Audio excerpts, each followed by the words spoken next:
Assalamualaikum warahmatullahi wabarakatuh. Innal hamdalillah nahmaduhu wa nasta'inuhu wa nastaghfir wa na'udzu billahi min syururi anfusina wa min sayyiati a'malina. May yahdihillahu fala mudhillalah wa may yudlil fala hadiyalah. Asyhadu an la ilaha illallah wahdahu la syarikalah wa asyhadu anna Muhammadan abduhu wa rasuluhu. Allahumma salli ala Muhammad. Pemirsa yang sangat dirahmati oleh Allah Subhanahu wa taala, Islam merupakan agama yang sempurna dan paripurna. Salah satu ajaran Islam itu bisa kita lihat pada aspek Islam mengatur pemerintahan. Atau dengan kata lain, Islam memiliki sistem pemerintahan. Secara realitas atau empirik, begitu banyak bukti sejarah peradaban Islam bisa kita saksikan di belahan dunia manapun.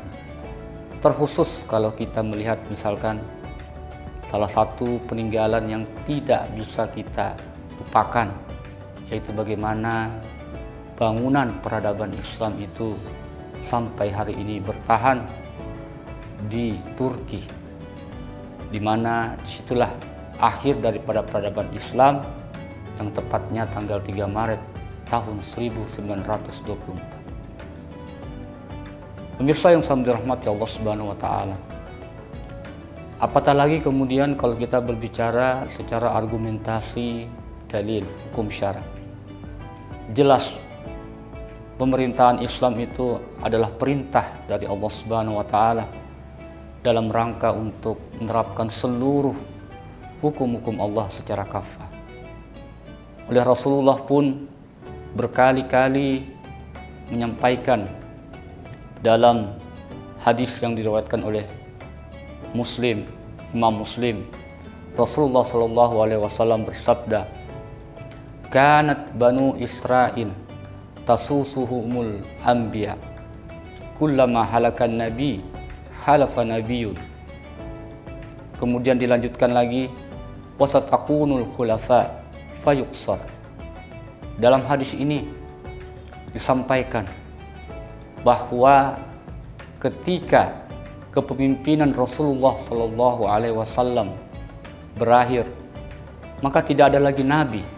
Beliau adalah khatamun nabiyyin, nabi yang terakhir. Setelah beliau yang ada penggantinya adalah para khalifah. Ini menunjukkan begitu kepemimpinan atau pemerintahan dalam Islam itu adalah perkara yang sangat utama, yang bahkan ini menjadi tajul furu, mahkota kewajiban, yang ketika ini tidak ada di tengah-tengah kaum muslimin, maka akan begitu banyak daripada ayat-ayat Al-Quran itu yang tidak diterapkan isinya. Olehnya itu, lebih jauh kita ingin melihat bagaimana sesungguhnya pemerintahan Islam itu setidaknya tercermin dalam 4 pilar, sebagaimana yang disampaikan oleh Imam Taqiyuddin An-Nabhani dalam kitab beliau Nizamul Hukmi fil Islam. Setidaknya ada qawaidul Islam, al-qawaidul fi hukmil Islam. Ada 4 pilar daripada pemerintahan Islam itu sendiri yang kemudian menguatkan bangunnya atau terlaksananya seluruh hukum-hukum Allah Subhanahu wa taala. Pilar yang pertama yaitu kedaulatan ada di tangan syara, di mana yang menjadi penentu setiap lahirnya hukum, aturan, semata-mata ada di hukum syariat itu sendiri. Hukum yang dibuat oleh Allah Subhanahu wa taala, bukan hukum buatan manusia.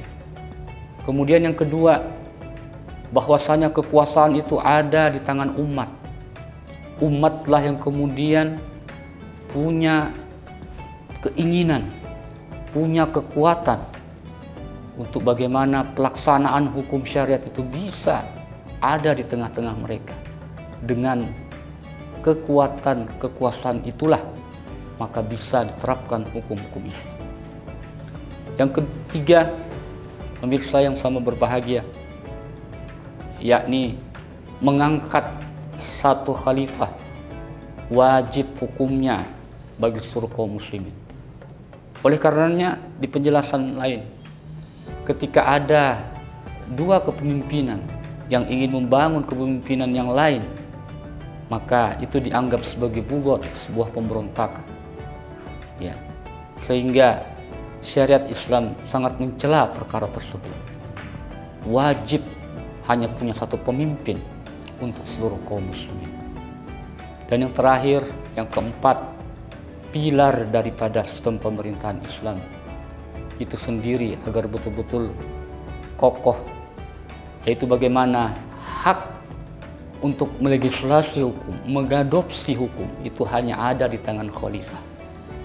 Tentu berdasarkan tuntunan dan tuntutan syariat, sehingga betul-betul Islam tegak, mampu hadir di tengah-tengah masyarakat dunia, tidak hanya untuk muslim tapi juga untuk non-muslim.